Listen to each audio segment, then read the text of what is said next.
What is the first thing that comes to your mind if you think of crisis? We hear about different crises in our daily lives, newspaper articles, social media posts, or in conversations with the people around us. In this video, we focus on personal crisis. Well, what is a crisis actually? Let me introduce Hannah to you. She's a 36-year-old single mom of 2 children living in Germany. In the time of lockdown due to the pandemic, the schools for her children are closed and she's confronted by homeschooling them.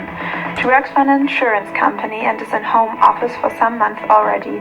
Managing having the children at home the whole day following her work and dealing with the terrifying virus situation is tough. A few weeks ago, her mom died of COVID, which shaped her life in every aspect. In this dramatic situation, she is overwhelmed by a flood of emotions of anxiety, grief, and anger, which makes her sweating, headache, and even vomiting. The stable ground she used to stand on is shaken by a heavy earthquake, and she loses control over her life. Hannah finds herself in a crisis.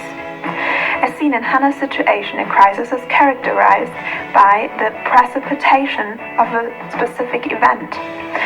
The crisis can happen to everyone. Also, crisis is an individual experience, and the period of crisis is so painful that it has to be resolved quickly. To sum up, a crisis is a brief episode of intense emotional distress in which the person's usual coping efforts are insufficient to handle the challenges confronting the individual.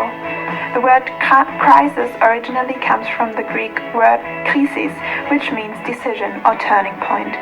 That shows that a crisis is a temporary state of disorganization that has the potential to either a radical or negative outcome. But why can some people cope with the situation while others find themselves in a crisis? Crisis is an individual experience according to the person's interpretation. It depends on the social and economic support a person gets, his problem-solving skills, and the cultural values towards crisis. In Hannah's case, a negative crisis outcome would be if she would end up in social isolation, alcohol addiction, and depression. A positive crisis outcome would be if she finds a new way to cope and getting help from a crisis worker. She would gain emotional strength and enhance her resilience. Well, we hope that Hannah will find a positive way out of her